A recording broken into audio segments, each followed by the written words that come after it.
Welcome back to the second lesson in factoring quadratics. If you didn't catch the first one, you might want to go back and check that one. The name of the video is SQ1 and it's factoring with a difference of two squares. This lesson is going to focus on factoring the trinomial.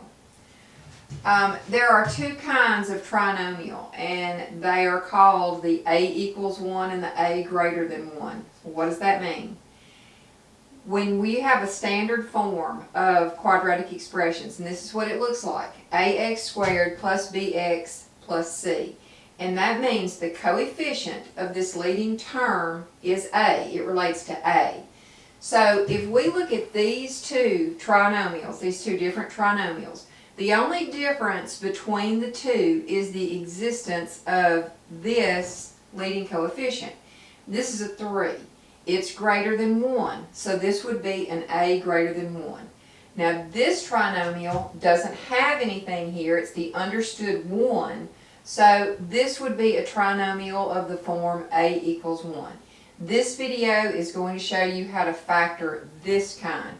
In another video I'll address these, but for right now you just need to be able to recognize that this is the kind of trinomial we're looking at, and you do that by looking for a coefficient in front of your leading term.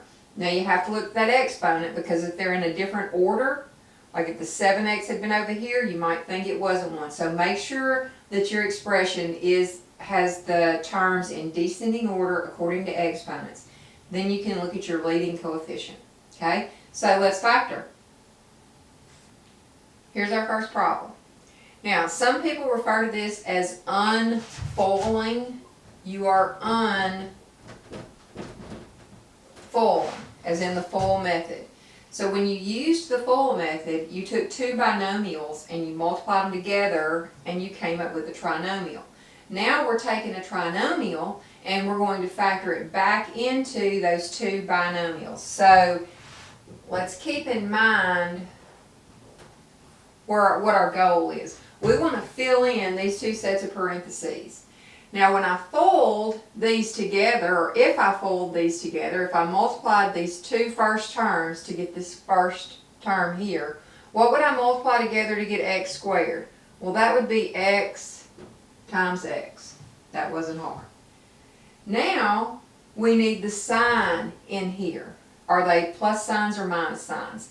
Well, if this is a plus sign, your signs are going to be the same over here, and they're going to be whatever this sign is. So there's a little chart you can use to remember this.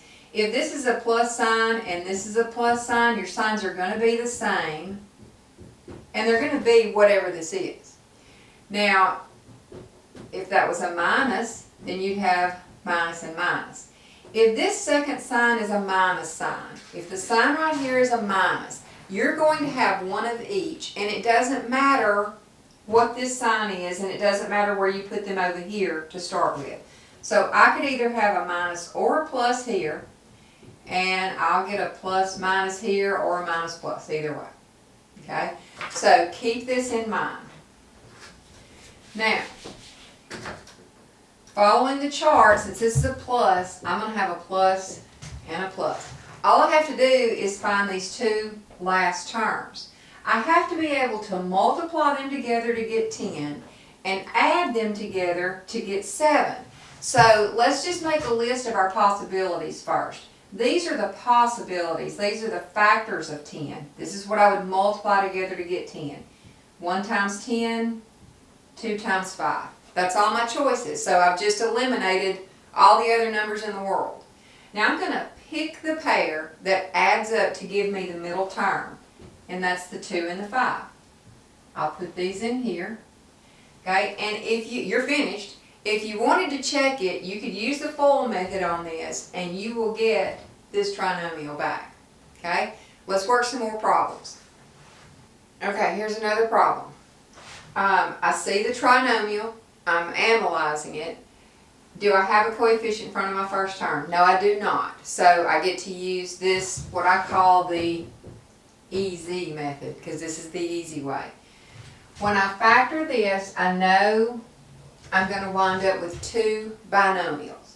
Now, to get this x back, my first term in each one has to be x and x. Now let's figure out the signs. Since this is a plus, I know I'm going to have two of the same signs, and they're going to be whatever this is. So I can put minus and minus. Now, there's two characteristics to this last number. I have to multiply them to get 35 and add them up to get 12.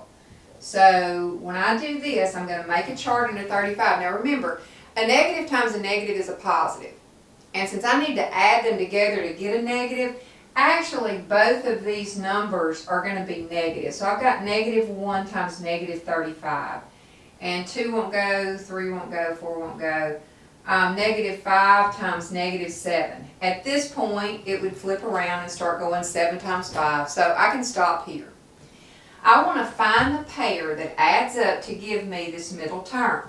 Well, negative 5 plus negative 7 is negative 12, so that's my answer. I can put my 5 here, 7 there, and you just factored it. Let's do another one. Okay, let's try another one. It is a trinomial. It is quadratic because it has an exponent. It does fit my a is equal to 1 pattern because there's only a 1 for a coefficient here. There's no number here. So I know that when I factor it, I'm going to get those two binomials. And now, this is a minus sign. Well, first let me get my x's. To get that x back, I'm going to have x and x here. Now my signs, since this one is negative, I'm going to have 1 plus and 1 minus. Okay? Let's come under the 12. Since 12 is negative this time, you're going to have one of each in your factors. For example, this would be negative 1 positive 12, positive 1 negative 12. And negative 2 positive 6, positive 2 negative 6. Negative 3 positive 4, positive 3 negative 4. And that's when it would start to go back on itself, so I can quit here. Now I am looking for the pair that adds up to give me 4. Which pair would that be? This is a positive 4. So I'm going to pick this pair. Negative 2 plus positive 6. Now, where you put the numbers does matter. Because 6 is positive, you want to put it where the plus sign is. And because the 2 is negative, you're going to put that there. And that is all there is to it. If you want to FOIL it and check your answer, you'll find that you'll get this back. But it's a good idea to check it. Okay? Let's look at a couple more that might have a little bit of a catch to them. Okay, let's look at this one. It's a little bit different because my exponents are a little bit higher than usual, but if you use the knowledge you already have, you'll be fine. I know that this is going to factor into 2 binomials. I know that my first 2 binomials, I have to be able to multiply them together to get this back. So instead of just x times x, I'm going to have to bump it up a notch and do x squared times x squared to get that x to the 4th back. Now, since this is a plus sign and this is a plus sign, I know I'm going to have 2 pluses. The only thing left to do is find the pair of numbers that will add up to give me 6, multiply to give me 6, and add up to give me 5. And that's going to be the 2 and the 3. So, don't let it stress you if you get an exponent larger than x squared. You know how to deal with those. Okay, let's look at a few more. Okay, let's take a try at this one. It is a trinomial. I do see that it's quadratic because it has an exponent here. My terms are in descending order. And I look at it and I think, oh, I can't use the EZ method on this because it has an exponent, it has a coefficient in front of it. But remember, you always look for the greatest common factor. We don't do it a lot because most of your problems are geared just to see if you can factor it. But on this one, it would lead you to say, well, I can't factor that right now, when really you can. What do you notice about these 3 numbers? They have a greatest common factor, and the greatest common factor is 3. So when I divide out that 3, I'm going to have x squared minus 8x minus 20. Now I have a quadratic I can factor. So I'm going to come over here and get ready to factor. I don't want to lose that 3, so I'm going to go ahead and put it in here. then the trinomial part will still factor into two binomials. My first term is x squared, so I'm going to have x and x. My second sign is a minus sign, so I'm going to have one of each. I'm just going to put the plus and the minus. Now, I need a list of my possible numbers. These are going to be the numbers that multiply to give me negative 20. So let's make a list. Negative 1 positive 20, positive 1 negative 20. Negative 2 10, 2 and negative 10. 3 won't go. Negative 4 5, 4 negative 5. And I'm looking for the pair that adds up to give me negative 8. Alright, that's going to be this pair. Negative 10 plus 2 is negative 8. So I will put the 2 here and the 10. Okay? One more and we'll be done. Okay, here's our trinomial. We see that we do not have a coefficient in front of the first term, so we're ready to factor it with this EZ method. We know that we're going to get two binomials.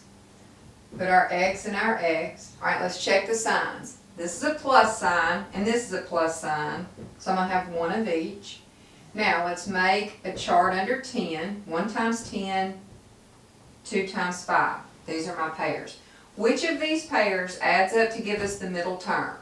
Well, none of them do. So, this problem is prime.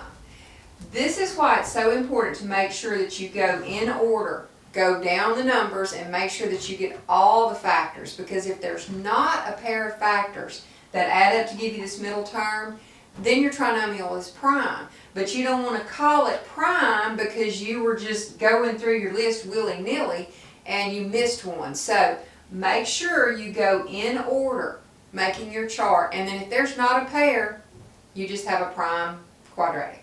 Okay? Alright, and that's all of session 2. So let me gear up for number 3, and I'll see y'all back in the next one. Bye.